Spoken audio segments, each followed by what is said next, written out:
Hoy nuevamente, pues, acá cumpliendo este deber en solitario, porque nuestro querido Daniel, de hecho, les he compartido a ustedes unas imágenes. Estaba presentando hoy su libro en Barcelona, España. Estaba Daniel allá y le ha ido muy bien. Llenó la librería donde estaba presentando el libro. Le ha ido maravillosamente. Le mandamos un gran abrazo y pues estará de vuelta con nosotros ya la semana próxima. Recordarles también que si este programa les presenta alguna dificultad con el audio, si se presentan interrupciones, que siempre aparece en el camino, siempre aparece una piedra en el camino, usted puede disfrutarlo en diferido a través de nuestro canal en YouTube. En YouTube nos buscan como RCR 750 o Radio Caracas Radio. Un hecho para describir cómo está la región y cómo está el mundo. La OEA, Organización de Estados Americanos, había enviado una misión de alto nivel, así la han llamado, a Perú. Esa misión tenía varios días en Perú y estaba evaluando la situación política, pues, de este país andino. Ayer ha salido un informe que resume un poco todo lo que ha ocurrido durante estas semanas, durante estos días, y lo que ha determinado la misión de observación. Bueno, el informe, por supuesto que yo no se lo voy a leer completo, pero salen cosas que en general remiten a un escenario en el que se dice pues que las cosas no marchan bien en Perú porque hay polarización, porque hay una especie de impasse entre el poder ejecutivo, que es el de Pedro Castillo, y el poder legislativo, que es pues por supuesto un Congreso altamente fragmentado, que hay una democracia que está en terapia intensiva, así lo dicen, que está en alto riesgo de perderse, y una situación general que, abro comillas, existe entre poderes del Estado donde hay acusaciones y señalamientos de que el riesgo de gobernabilidad reside en el otro poder y no en ellos mismos, es decir, se acusan unos a otros. Eh, y bueno, a final de cuentas, no faltarán las expresiones de ocasión que siempre salen en estos tipos de informes que son mucha preocupación, altamente preocupados, nos genera un nivel importante de alertas, etcétera, etcétera, etcétera. ¿Por qué les estoy hablando de esto? El señor Pedro Castillo, el señor Pedro Castillo es el presidente más impopular de América Hispana, incluso por debajo de un pajarito llamado Nicolás Maduro Moros. Pedro Castillo ha registrado niveles de popularidad en todos los sondeos que le han hecho que no pasan del 20-22% de popularidad. No ha llegado nunca a tener ni siquiera un cuarto del electorado satisfecho en su país, en Perú. O sea, no ha llegado ni al 25% de popularidad en ninguna encuesta. En algunos casos ha caído hasta por debajo del 20%. Esto es trágico. 18 vi una vez que tenía. Es el gobernante más repudiado de toda América Hispana. Es decir, lo ha hecho muy mal Pedro Castillo. Claro, y en Perú, donde efectivamente existe un juego de partidos políticos que no están establecidos, que no están institucionalizados, que son protagonistas de unas escenas de saltimbanquismo político de aquí para allá, de allá para acá y de aquí para más allá. Eso es típico en el escenario político peruano. Se han generado unas situaciones donde el Congreso, pues, efectivamente ha buscado mecanismos. Las bancadas opositoras han buscado mecanismos para destituir constitucionalmente a Castillo. Ahorita mismo hay en marcha un intento nuevamente de moción de censura contra Castillo. Creo que es el tercero ya. Castillo podría terminar en un proceso con la anuencia del Congreso donde se le destituye. Claro, para eso falta, hay que ir a una votación en el Pleno del Congreso, es complicado, no es tan fácil. Han fallado ya en 2 ocasiones porque aunque se logra introducir la moción, cuando llega al tema de la votación en el Pleno no tienen los votos. Bancadas que juegan mucho con el apoyo a Castillo, hay dinero de por medio, hay prebendas de por medio, bueno, un típico país latinoamericano, no vamos a explayarnos mucho en eso. Pero ¿qué quiero decir? Un tipo sumamente impopular, absolutamente incapacitado para el cargo que esté ejerciendo, un radical de izquierda además. Pedro Castillo se le ha probado en una y mil veces los presuntos nexos que eran en algún momento una presunción cuando llegó a la presidencia, cuando era candidato, que tenía con movimientos subversivos de la extrema izquierda peruana. Estoy hablando de Sendero Luminoso. En Perú todavía existe Sendero Luminoso. Hay gente que piensa que eso es un cuento en las novelas. En Perú todavía hay terrorismo de extrema izquierda. Y está, por cierto, atado el tema del terrorismo a zonas del Perú que están vinculadas a la producción de coca y el tema del narcotráfico, para variar. Eso no es Colombia nada más. El tema del narcotráfico no es fortuito que esté azotando el sistema penitenciario ecuatoriano, y no es fortuito que tengamos el problema que tenemos con la guerrilla e incluso con componentes políticos en Venezuela asociados al tema del narcotráfico también. O sea, está permeando todas estas esferas, ¿no? Pero el tema es que la OEA, en la que nosotros hemos confiado mucho nuestros destinos, y bueno, que dentro de ella Luis Almagro ha tenido una labor bastante rescatable. Luis Almagro se ha proyectado como un amigo de los demócratas venezolanos, se ha lanzado cuando le ha tocado jugársela en contra de Maduro, y eso le ha valido, pues, incluso denuestos, le ha valido cualquier cantidad de cosas del lado del chavismo. Luis Almagro hoy es una especie de persona amarrada dentro de la OEA. La OEA, con todo este cambio que ha habido en América Latina en las últimas elecciones, Colombia, ahora Brasil, lo que ocurrió en Centroamérica con Xiomara Castro en Honduras, lo que ocurrió en Chile con Boric. O sea, todo este giro que se está dando hacia la izquierda está dejando prácticamente vacía a la OEA. Y esta OEA a mí me recuerda muchísimo, pero muchísimo, los términos, la forma, el sentido de la oportunidad, la circunstancia en la que está el gobernante que ellos van a evaluar, que es Castillo, a cuando la OEA vino a Venezuela. Yo siento que los venezolanos nos estamos convirtiendo casi que en profetas bíblicos, como fueron los cubanos en alguna época, que nos decían y nos decían cosas a los venezolanos, nos decían, mira, va a pasar esto, va a pasar lo otro, y yo les decía, no vale, yo no creo. Bueno, yo no, yo estaba muy chiquito. Mis padres, mis tíos, mis abuelos, no, yo no creo, esto es Venezuela, esto es Cuba, una pobre isla, con el perdón y con el respeto. Pero así nos referíamos en general los venezolanos. Venezuela tiene petróleo. No, ¿tú crees que van a dejar que pase eso aquí? Bueno, así mismo estamos nosotros como estaban los cubanos hace 25 años atrás, siendo esa voz, ese pepito grillo de la conciencia de los venezolanos. Estamos siendo la conciencia de otros pueblos. Bueno, y yo veo lo de Perú, y esto es patético. O sea, Pedro Castillo no puede seguir siendo presidente. Se está moviendo también un proyecto que va a llevar lágrimas, sudor y sangre para ver si adelantan las elecciones el año que viene. Pero eso tiene que ser refrendado, creo que incluso en referendo popular. O sea, eso va a ser muy complicado. Pero ahí está el problema también de pueblos que eligen a unos tipos absolutamente incapacitados para ejercer el cargo y luego no encuentran cómo quitárselos de encima. Vayan y vean lo que está ocurriendo en Chile también.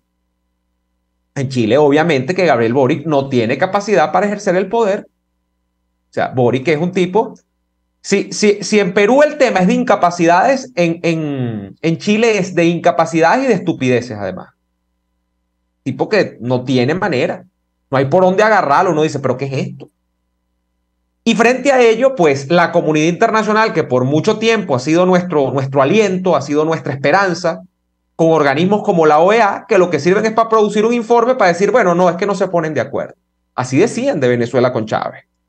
Y ese fue el manto de situaciones. Ojo, yo no estoy diciendo que esto vaya a pasar en Perú.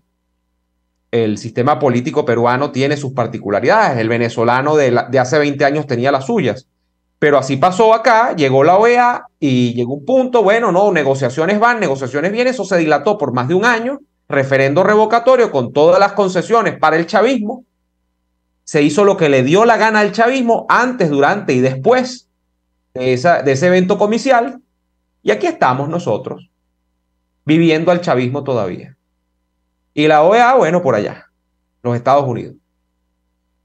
Asimismo se va quedando esta OEA con Almagro, que fue esperanza para mucha gente, pero que más allá de Almagro impone una realidad regional donde, repito, las izquierdas se están apropiando del foro en sí. Y mueven ese foro hacia donde les da la gana. Ahorita el objetivo es que Pedro Castillo no caiga.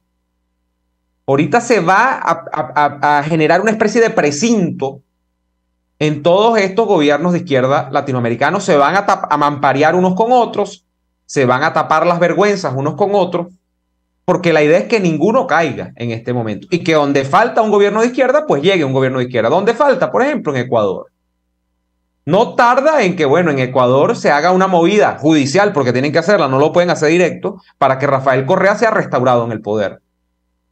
No lo pueden hacer porque Correa es prófugo de la justicia en Ecuador. Rafael Correa está solicitado penalmente en Ecuador. Está prófugo en Europa, en Bélgica, creo que vive él. O sea, no puede venirse directamente y decir como Lula, pues aquí presento mi candidatura. Pero después de lo que pasó con Lula, ¿quién te dice a ti que no haya una revisión, no haya la posibilidad de que se produzca una revisión judicial vía, no sé, lo que sea el equivalente a la Corte Suprema de Justicia del Ecuador, y mañana nos digan, no, es que el juicio contra Correa estuvo amañado? Pues echarlo para atrás. Hay que empezar de nuevo, como hicieron con Lula, y por ende el señor recupera sus derechos políticos, puede presentarse como candidato otra vez. Bueno, estamos muy mal, y cuando uno ve que en Perú, que es un tipo que como Castillo, que uno le hace así y se cae, porque o sea, no hay quien lo quiera, se busca un querer, podría ser una buena canción para Pedro Castillo a esta altura del partido, no hay quien lo quiera, el tipo no cae, de paso, bueno, vienen estos a decir obviedades, no, hay un conflicto político, ¿verdad? Es el tema de un país dividido en dos, una polarización muy alta, un Congreso que no deja, casi que dicen, no lo deja gobernar, bueno, y Castillo, claro, Castillo se le ve el yoyo, o sea, palabras altisonantes contra el legislativo. Allí no va a pasar nada. Ahí no va a pasar nada, lamentablemente, queridos amigos. Apenas una reflexión para que entendamos por dónde van los tiros con todo este tema de la comunidad internacional y nuestra región, y el vuelco que está dando esa región hacia la izquierda. Vamos a ir a la pausa comercial y a la vuelta seguimos con más. Usted escucha Y Así Nos Va, con Daniel Lara y Neomar Hernández, solo por RCR 750 AM. Puedes seguirnos en nuestras redes sociales. En Twitter, @RCR750, la radio que se ve. Atuplata.com.be, la cuarentena no los detiene. Siguen haciendo envíos desde los Estados Unidos a Venezuela, sin complicaciones. Además de eso, buscan tu carga en Tampa, Orlando y Miami sin ningún costo adicional. Sí, no tienes que moverte. Van hasta la puerta de tu casa y se encargan de todo. Tuplata.com.be, con promoción de servicio de pick-up gratis. Hasta en la cuarentena, tuplata.com.be. En los envíos te da la tarifa más baja y en el menor tiempo. Mis amigos, quiero invitarlos a que me acompañen en vivo todos los días de 8 a 9 de la mañana a disfrutar de nuestro programa por todos los medios. Periodismo independiente, con nuevas ideas, nuevas opiniones, Nueva Venezuela y sus secciones. Dice mi vecina, está circulando y otro nivel. Corran la voz, no me fallen, por todos los medios por aquí, por RCR 750, la radio que se ve. La radio que se ve. Hola, les saluda Mónica Popo y los invito a acompañarnos a Diafragma 5.6 Radio, la fotografía que tú escuchas, el único programa de radio dedicado para la fotografía y los fotógrafos. Diafragma 5.6 Radio, todos los sábados a las 11 de la mañana, por RCR, la radio que se ve. Hola, soy Blanca Rosa Mármol de León, magistrada emérita del Tribunal Supremo de Justicia. Les invito a sintonizarnos junto a Thais Peñalver los martes de justicia al mediodía en Buen Provecho. Conéctese con nosotros en @RCR750 y buen provecho. Es una interpretación de tendencias para tu signo zodiacal. Un espacio guiado por los movimientos planetarios y sus consecuencias. Acompaña a nuestros astrólogos a descubrir lo que le deparan los astros signo por signo. Guía astrológica, todos los sábados a partir de las 3 de la tarde por RCR 750 AM. Cómo prevenir enfermedades, cómo actuar en casos de emergencias médicas, cómo mantener una buena calidad de vida. Todas estas interrogantes tienen su respuesta en RCR Salud. Todos los domingos con el Dr. José Eduardo Troconis. Comparte con nuestros oyentes notas de bienestar físico, salud mental y social para el buen desarrollo del ser humano. RCR Salud, todos los domingos a las 10 de la mañana, por RCR. Antes de empezar el día, entérese de lo que acontece en el país junto a Pedro García Otero en Titulares de la Mañana, de lunes a viernes a las 6:30 de la mañana. Acompáñelo y empiece su día bien informado. Titulares de la Mañana con Pedro García Otero, solo por RCR 750 AM, porque lo bueno une. Yo creo que los políticos responsables proponen ideas y dicen que son de ellas y convocan a la gente a hablar de su idea. Me parece de muy mal gusto cuando la idea empieza a decir, bueno, esto no es mío, es de Venezuela. Eso significa que fracasó. Y entonces le están endosando al país la incapacidad para articular una idea que de suyo desde el principio era una idea y no un curso estratégico. A mí eso me parece de mal gusto. Me parece que el marketing político no da para tanto. Así podemos ver el mantra de Guaidó: cese la usurpación, gobierno de transición y elecciones libres.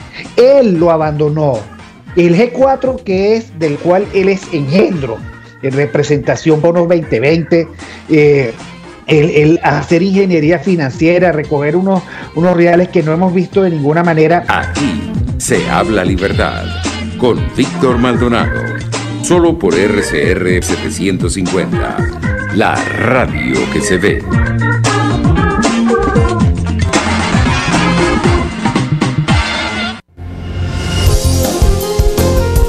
RCR 750 AM, porque lo bueno une.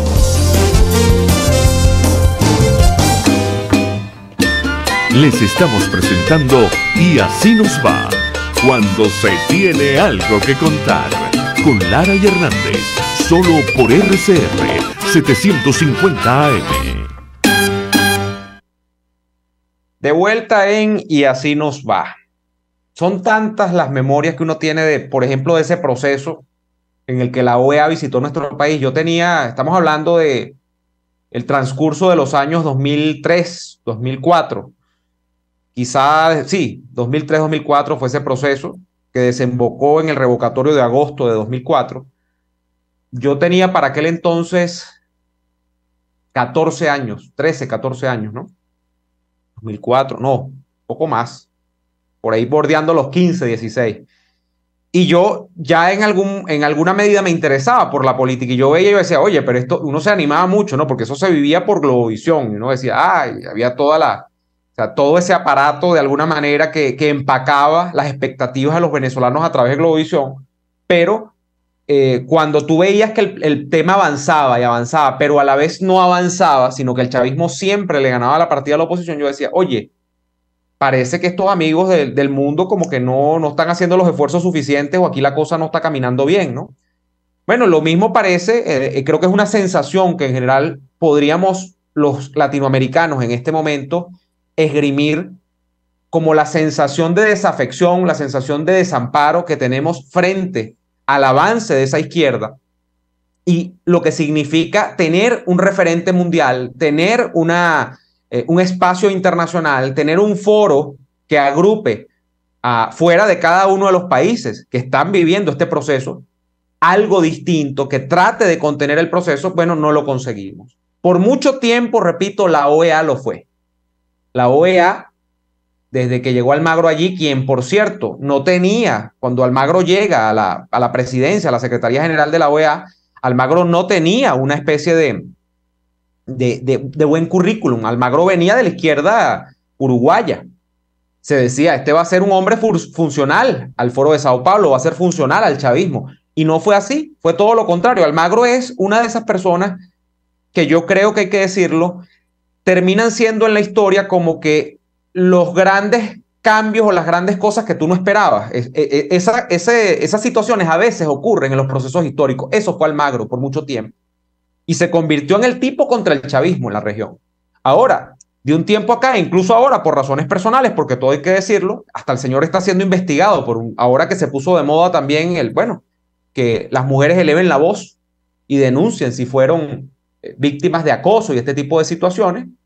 el señor Almagro está siendo investigado, creo que no directamente por acoso, sino que lo que se está diciendo es que ha utilizado el cargo para de alguna manera favorecer a una pareja sentimental de él dentro de la OEA, dentro de la burocracia de la OEA, que tiene mucha burocracia también, ¿no? O sea, ahora en entredicho incluso el referente internacional que tenían muchos de los demócratas latinoamericanos, ¿no? Para la situación, siendo un tipo que no era conservador o liberal, no era de la derecha, sino que más bien era un personaje venido del mundo de la izquierda, pero que, oye, ayudó mucho en su momento.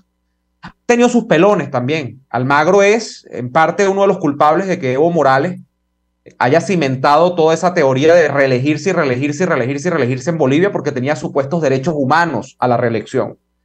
Y luego, bueno, lo que se montó con el fraude de Evo Morales en Bolivia. O sea, eso fue potenciado en alguna manera por una actuación errática de Almagro. Pero lo otro es lo que les he dicho. Se plantó contra el chavismo. Bueno, ahora estamos un poco en la niebla, estamos en el desamparo. Y en clave de eso, yo les hablaba ayer de nuestro episodio de diálogo de la película del cine millonario, repetida hasta la saciedad, domingo a domingo en la pantalla de Venevisión. Y podemos salir del Foro de México y de nuestra negociación, nuestra no, porque yo no estoy metido en esa vaina, a mí no me meten en eso, de la negociación entre estos sectores de la disque oposición y el chavismo criminal en México, y podemos extrapolar la película del cine millonario al evento de la OEA en Perú. Yo siento que estoy viendo repetida una película también. Siento que hay allí elementos coincidentes. Tienes a un presidente con, repito, muy baja popularidad, tienes un enfrentamiento legítimo, porque en ningún caso en Perú se ha dado golpes de Estado ni nada. O sea, los militares no han hecho nada en Perú. En Perú lo que se está produciendo es que el legislativo se está tratando de hacer una votación para ver si constitucionalmente destituyen al tipo.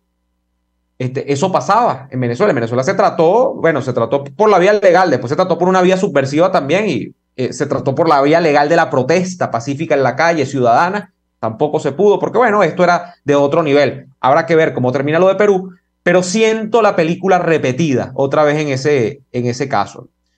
Vamos a leer algunos mensajes antes de... El tiempo está pasando muy rápido hoy, antes de hacer nuevamente la pausa.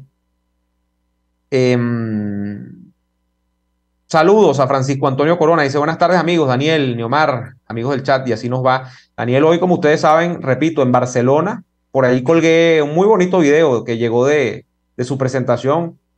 Daniel con una boina calada ahí en la librería. Estaba con Marcelo Crobato y Expreso Político y de verdad fue un éxito el lanzamiento del libro. Están llegando los reportes de rating de allá no, los reportes de rating no, los reportes de venta del libro. Le fue muy bien a Daniel allí, de verdad que sí.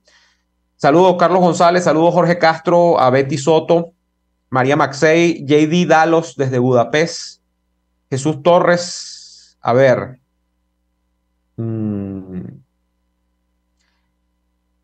Tamariz dice, Almagro le pasó igualito que a Guaidó, es historia. Qué lamentable, ¿no? Que alguien que te entusiasma tanto y que en algún momento, pues, llega como a ser... Yo no tengo... Ya yo me he quedado sin ídolos en la política. Yo creo que yo he perdido el tema, la capacidad de generar idolatría sobre una figura, ¿no? O que una figura genere el efecto de la idolatría sobre mí, mejor dicho.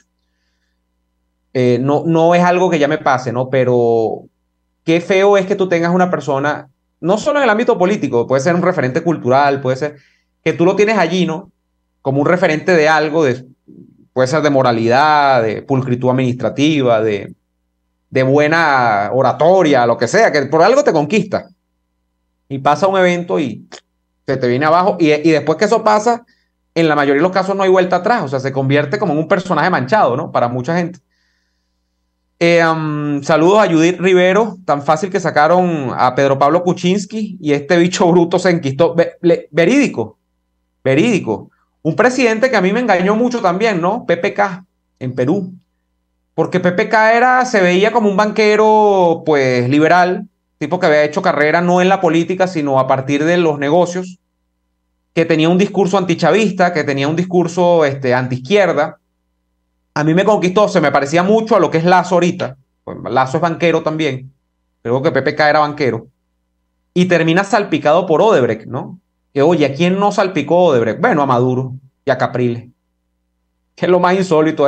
Venezuela es el segundo país donde más inversiones se hicieron de Odebrecht, la constructora brasileña, Y es el único país donde no hay nadie preso por Odebrecht.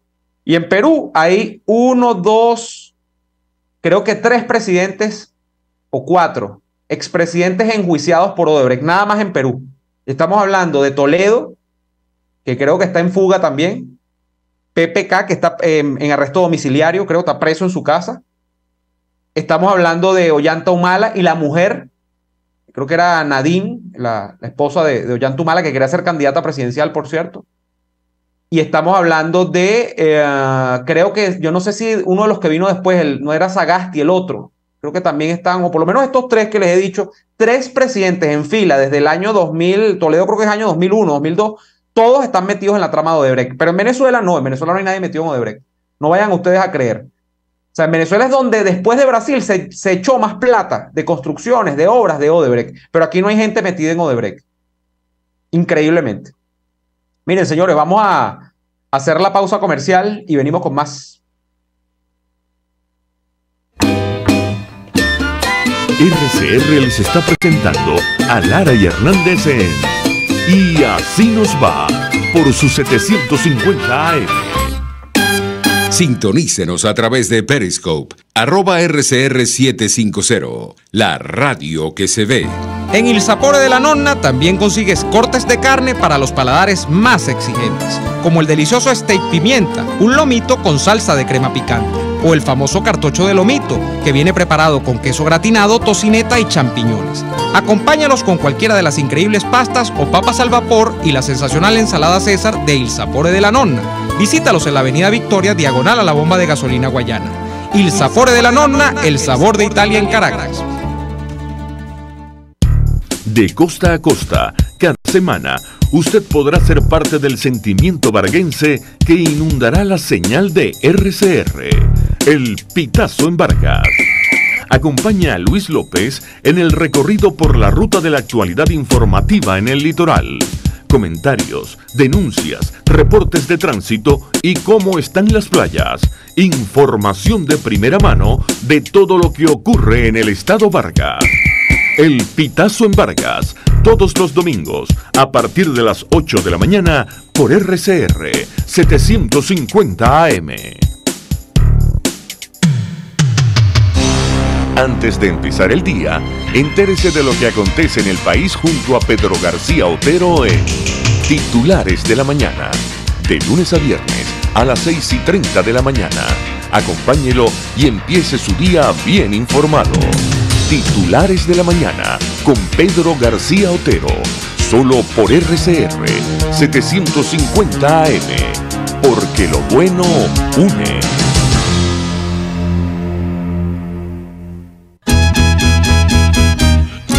Una ventana para las propuestas y denuncias de las comunidades populares de Venezuela. Evelyn Martínez y la Red de Ciudadanos llegan debatiendo problemas y promoviendo soluciones. Es el Radar de los Barrios. Por la autonomía de los movimientos sociales que no pueden ser complementos de partidos o gobiernos. El Radar de los Barrios, de lunes a viernes, a partir de las 10 de la mañana, por RCR 750 AM.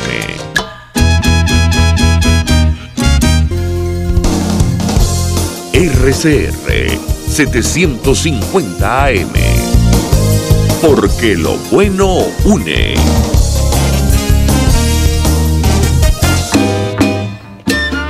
Estamos escuchando Y Así Nos Va con Lara y Hernández por RCR 750 AM.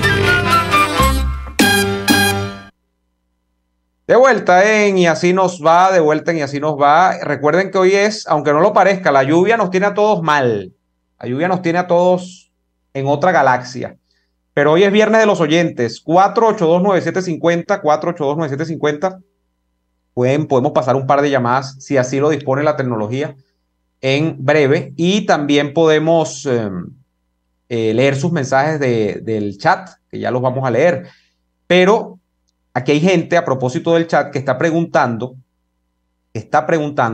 a propósito del libro de Daniel, por el libro de este servidor, El ocaso de la política, Democracia y Partidos 1958-2021, El ocaso de la política. El libro lo vamos a presentar en Caracas el día 21 de diciembre en la librería. No sé si va a ser, todavía no lo hemos decidido, o sea, no decidido, está viendo a ver si va a ser en la librería propiamente, el Buscón, dentro de la librería, ahí en el Paseo Las Mercedes, en el espacio del Trasnocho, o va a ser fuera, en lo que llaman el patio central de el Trasnocho, pues donde está el espacio que conecta los cines, las salas de teatro y precisamente la librería.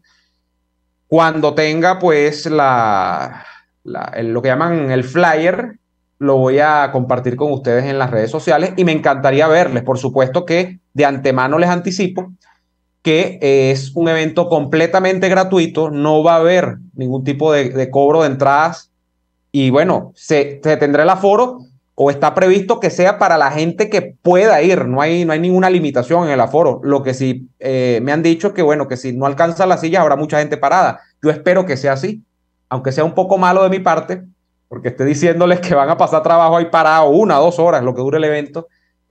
Eso es lo ideal cuando hay una presentación de un libro, que quede gente parada para que la presentación sea bonita, nutrida. Entonces, 21 de diciembre, anótelo, creo que va a ser en hora de la tarde, a eso de las 4 o 5 de la tarde vamos a estar allí.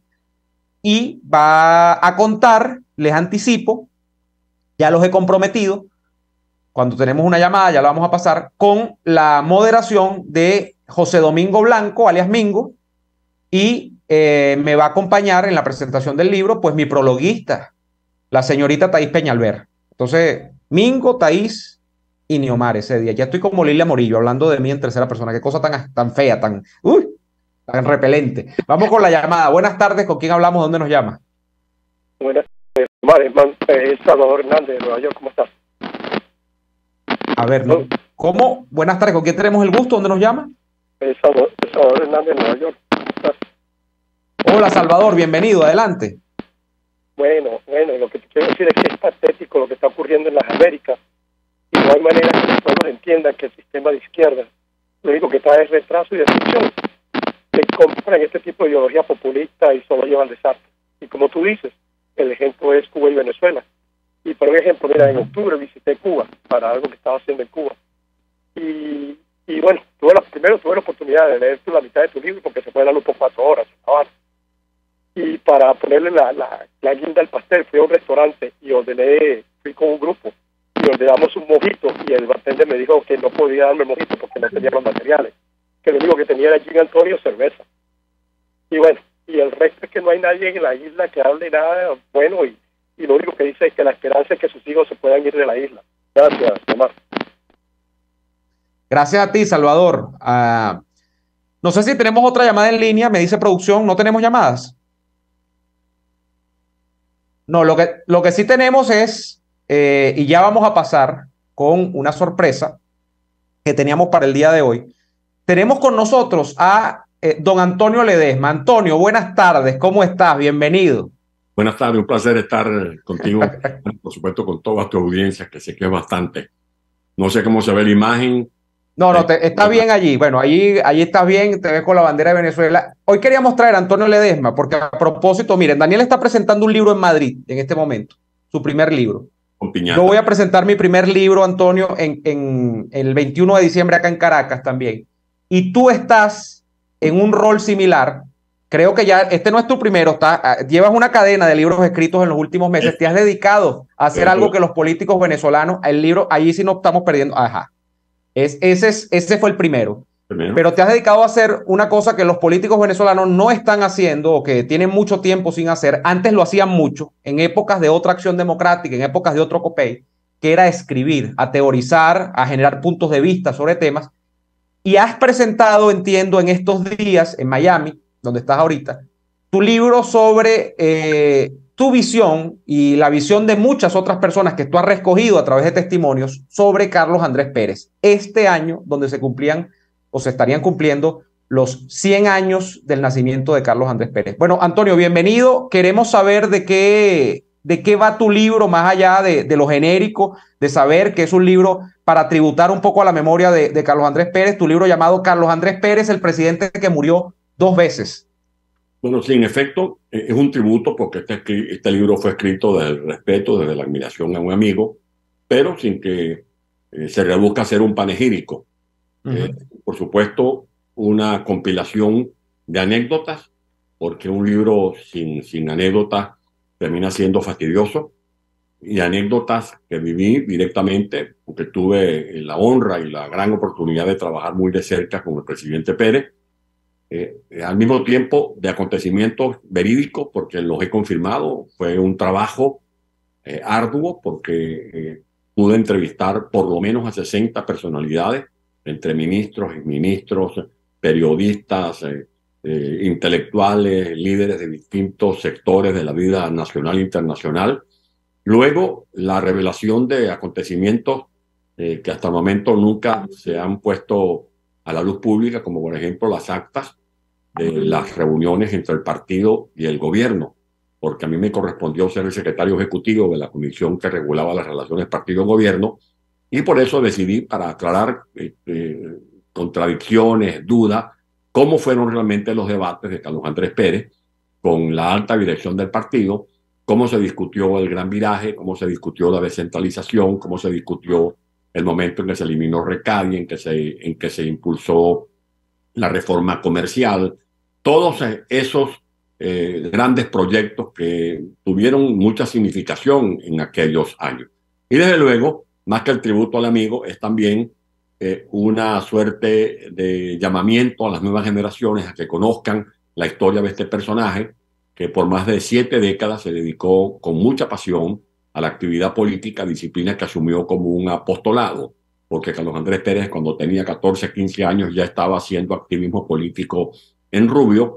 Es la descripción y el relato de las virtudes y también de los errores, porque al fin y al cabo, Carlos Andrés Pérez era también ser humano, iba al baño, le dolía la barriga de vez en cuando, y por lo tanto estaba expuesto a cualquier pecadillo, pero es un juicio objetivo. Yo aquí no sentencio a nadie, no es tampoco una sumatoria de chismes ni de dimes y diretes, simplemente una narrativa que deja a consideración de los lectores sus propias conclusiones. Me hizo el honor de escribir el prólogo el gran escritor nicaragüense Sergio Ramírez, y hemos podido presentar el libro ya en Madrid. Fue realmente a casa llena. Mirci, cuando vio el teatro donde el alcalde nos dio la oportunidad de presentar el libro, se asustó, porque dijo, bueno, ¿cómo vamos a llenar este sitio? Y gracias a Dios que no solo se llenó, sino que se desbordó. Y este martes aquí, por palabras de los propios directivos de la diáspora, del Museo de la Diáspora, ha sido uno de los actos más nutridos, pero sobre todo más emotivos, en los que escuchamos discursos de Beatriz Rangel, de Luis Beltrán Guerra, del nieto del presidente Pérez, Carlos Orlando Piñango Pérez, de Carlos Sánchez Berzaín, de la periodista Barbosa, de Felipe, el director del museo, y por supuesto de Carlos Blanco, que hizo un discurso de antología a la hora de acompañarme en la presentación de este libro. Antonio, si tú dices que Pérez es el presidente que muere 2 veces, y esto se ha dicho mucho siempre, incluso siempre con Pérez hay una dualidad, ¿no? Fíjate, el documental de Oteiza es los 2 intentos, ¿no? Y Pérez propiamente hablaba de una muerte política, hay una muerte biológica de Carlos Andrés Pérez. Por cierto, yo estuve y tú también estuviste, estabas en Venezuela todavía en esa época, en el sepelio de Pérez. Pero esa muerte política se le han echado las miles de culpas a muchos actores durante los últimos, yo diría los últimos 10 años, que hay como un afán también de revisar históricamente la figura de Pérez. Según tú, ¿quién mata políticamente a Carlos Andrés Pérez en la década de los 90? Bueno, yo creo que hay el mismo presidente, cuando hablaba con él, estaba claro que el gran urdidor de esta maniobra fue Ramón Escobar Salón. Y en este libro, mi Omar, hay un capítulo que comienza el libro relatando cómo fue la reunión del 10 de abril del año 1989. Allí llegamos a las 7 de la mañana, el doctor Gonzalo Barrios y yo llegamos siempre tempranito, y en eso el doctor Barrios escucha un taconeo y cercano al lugar donde estábamos en la casona, y dice el doctor Barrios, mira, Ledesma, ahí viene Carlos Andrés, el taconeo lo delata. Y en efecto era el presidente Pérez. Comenzó la reunión, y en esa reunión del 10 de abril de 1989 es cuando, después que se descarta el nombre del doctor Pérez Perdomo, el doctor Morales Bello propone a Román Escobar Salón. Hubo un silencio sepulcral, Y ese silencio lo interrumpe el doctor Morales Bello, que le pregunta al presidente Pérez: presidente, ¿y usted no tiene ninguna observación sobre esta postulación? Y el presidente dice: no, yo no puedo objetar ni vetar. Sería impropio que el presidente de la República interfiriera en estas instituciones. El doctor Morales Bello se dirige a mí como secretario del comité y dice: le dejemos, yo quiero por favor que conste en acta lo que voy a decir a continuación. Y dijo, palabras más, palabras menos, yo sí me opongo a esta postulación y le digo a usted, presidente, que debería hacer lo mismo porque este personaje está predispuesto contra usted y hará todo lo posible por llevarlo a la cárcel. Eso está recogido en el acta, las verdades, todos quienes intervinieron, el pleito que hubo previamente entre Octavio Lepage y Luis Piñerúa, que terminó dándome un codazo a mí por el conflicto que se presentó, tanto que el presidente tuvo que levantar la reunión. Yo así no puedo trabajar, se levantó la reunión, el ministro Izaguirre me agarra a mí por un brazo, 20 muchachos, y nos pusimos a hablar con el estilo del ministro Izaguirre, debajo de una mata donde estaba guindada una pereza que hay allí en la residencia presidencial La Casona.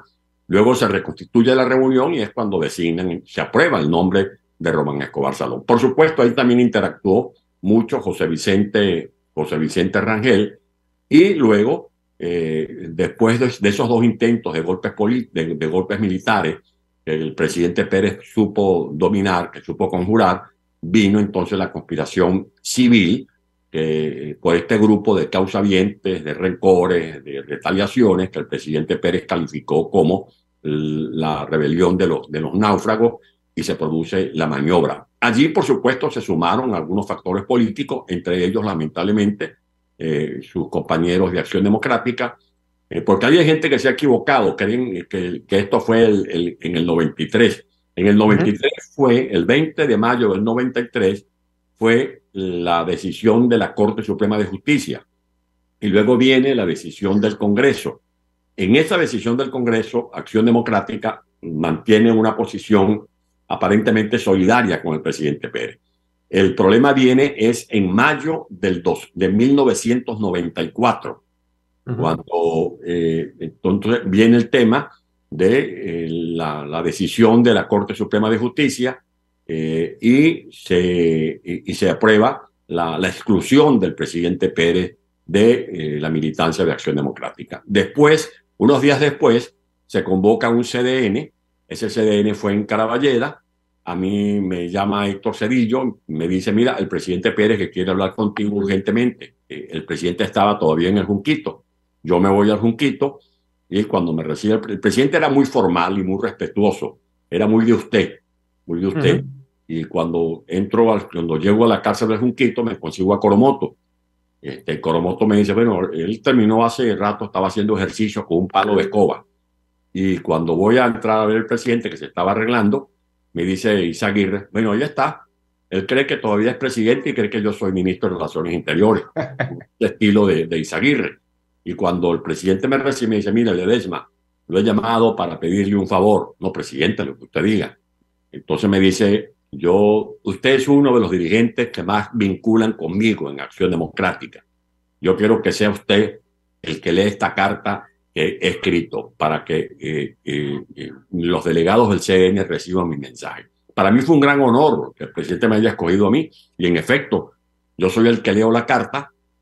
Recuerdo, Neomar, que cuando estaba terminando de leer la carta, yo improviso unas palabras y casi me vuelan la cabeza, me arrancan la cabeza, porque comenzó una guerra de silletazos, y una silla, tenía recursos, habilidad para esquivar los silletazos, casi me arranca el pescuezo.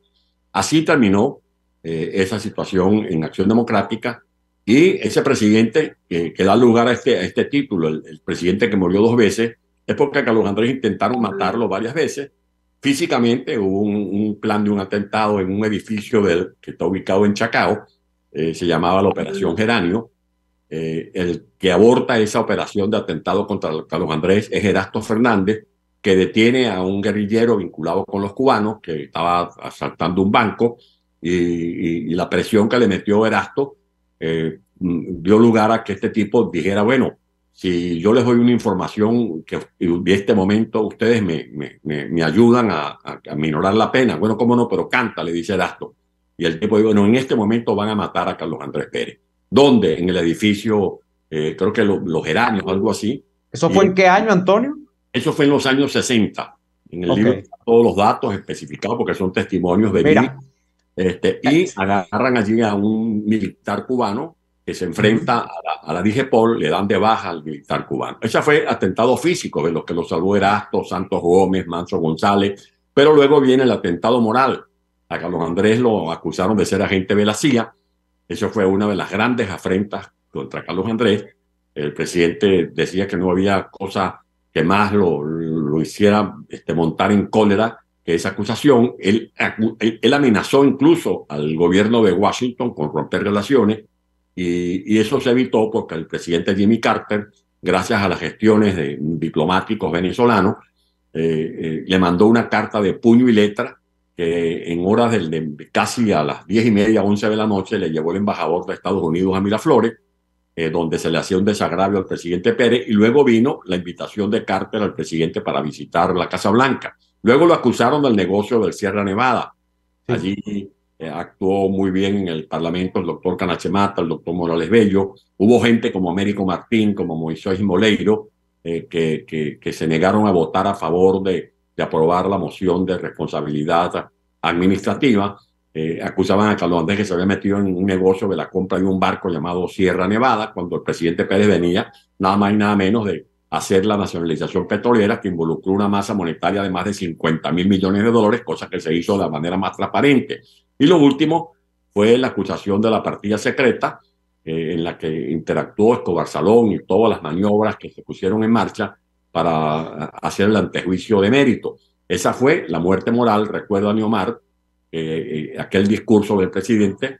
Yo vi al presidente escribir ese discurso porque estábamos en Consejo de Ministros. Yo era miembro del Consejo de Ministros como gobernador, y había un puente telefónico entre Celestino Armas y Luis Beltrán Guerra, chequeando cómo iba la votación, cómo estaba la posición de los magistrados en la Corte. Y cuando ya nos enteramos que era irreversible aprobar el antejuicio de mérito, el presidente se levantó, me hizo una seña, yo lo acompañé hasta el despacho, pidió unos papeles a Laura Robles y comenzó a hacer el discurso. Y le iba pasando, yo le iba pasando páginas a Laura, recibía unas notas de colaboradores, como por ejemplo de Simón Alberto Consalvi, y allí mete la frase: hubiese preferido otro tipo de muerte. Por eso ahora, en el acto del martes, surgió la idea de otro libro, ya no el presidente que murió 2 veces, sino el presidente que nació 2 veces, porque Carlos Andrés Pérez ha vuelto a nacer. Más allá de aquella frase... ¿Qué razón, Antonio? Qué bueno ese punto, y qué lamentable el tiempo, ¿no? Porque aquella frase infame de Chávez que dijo... ¿Qué razón hay, crees tú, porque hay como un afán? Yo creo que tiene que ver, por supuesto, con el centenario, pero tu libro, por supuesto, el documental que hizo hace un par de años Oteiza, el primer libro que marcó quizá, yo creo, la época de esta revisión histórica de Pérez, que es el libro de Mirta Rivero. ¿Qué crees que hay para que, de fondo, en que el personaje que fue tan acusado, tan vilipendiado por tanto tiempo, que se dijo que era uno de los hombres más millonarios de América Latina, pero apunta a la corrupción, eso se llegó a decir, ahora sea visto desde otro punto de vista? ¿Qué está pasando allí? Porque todos estamos pagando las consecuencias. No solamente fue Carlos Andrés en la cabeza de Turco, y ahora todos estamos al tanto de que la idea de llevarse por delante a Carlos Andrés Pérez escondía la tremenda consecuencia de destruir las bases de la democracia venezolana. El uso indebido de la antipolítica, el pase de facturas de quienes andaban con un talonario de recibos, pasando cuentas por viejos problemas, por viejas rencillas, terminó abriéndole cauce al chavismo. Y aquí no es solo como un querido que sí es culpable Caldera. Bueno, él tendrá su responsabilidad, pero es que si tú revisas la historia, y yo que lo viví, pues yo era gobernador, yo tuve que padecer los 2 intentos de golpe de Estado como gobernador de Caracas. Después que meten a Chávez preso, comenzó una lluvia de gente pidiendo que liberaran a los militares. Te cuento esta anécdota. Yo era gobernador y con la colaboración de Rosalía Romero, que en paz descanse, Aldemaro Romero, organizamos los carnavales de Caracas. Y cuando se hizo la reunión de los que estaban organizando las fiestas de carnaval, me preguntaron si se mantenía el plan después del intento de golpe del 4 de febrero. Yo dije, no, cómo no, sigamos adelante. Y se hizo un gran desfile en la Avenida Bolívar. ¿Cuál es mi sorpresa? Que yo comienzo a ver niñitos disfrazados de Chávez, con boinas rojas y con el uniforme verde. Yo recuerdo eso, yo estaba muy pequeño, pero lo recuerdo. El desquiciamiento que había en el país. Por eso ya no es que Caldera indultó a Chávez, es que había mucha gente, el padre de Olazo, los sacerdotes, artistas, intelectuales, gente pidiendo que liberaran a esas santas palomas que habían cometido el crimen de asesinar a un presidente y derrocar a un gobierno legítimamente constituido. Y cuando la gente votó por Chávez, eso implica cómo nosotros estábamos descuidando los valores democráticos. Cuando algunos dicen, aquí en este libro yo entrevisté a Marcel Garnier para cuando se dice que el presidente era pitonizo por lo que le dijo Marcel Garnier, cuando no era pitonizo, eran los pies sobre la tierra. Es como que si tú, Leomar, tienes tus muchachos en un colegio y te invitan a una reunión de padres y representantes para escoger director y alguien propone a alguien que tiene un expediente como pedófilo. No, pero es que es muy simpático, él se dejó de esto. No, ¿cómo tú vas a escoger para director del colegio de tus hijos un pedófilo? ¿Cómo tú vas a poner las riendas de la democracia a un golpista como se hizo con Hugo Chávez? Antonio, tenemos que irnos, lamentablemente el tiempo es inclemente. ¿Dónde conseguimos tu libro? El presidente Carlos Andrés Pérez, que murió 2 veces. Entiendo además que lo vas a presentar. Bueno, lo vas a presentar de manera virtual en Caracas también. ¿Dónde lo conseguimos? No sé si de manera virtual, pero el próximo 8 de diciembre va a ser la presentación allá en Caracas. Ok. Yo no hay mayores detalles. Ni las fugas ni el regreso se dan detalles. Okay. Pero va a estar allá a la venta el libro en el Colegio de Ingenieros de Caracas el próximo 8 de diciembre a las 10 de la mañana. Así que están invitados para participar en el evento. Ahí van a estar. Bueno, sí, el tiempo se nos acabó, Antonio. Te agradezco muchísimo por darnos pues un poco la explicación sobre tu libro y bueno, esperemos que podamos conversar con más tiempo en una próxima oportunidad. Amigos, nosotros nos vamos por el día de hoy, se nos acabó el tiempo, nos vemos el lunes. Hasta entonces. Por hoy termina Y Así Nos Va. Síganos en Twitter en @YASÍNOSVA, @DeLaraF y @NeoAdolfo. RCF 700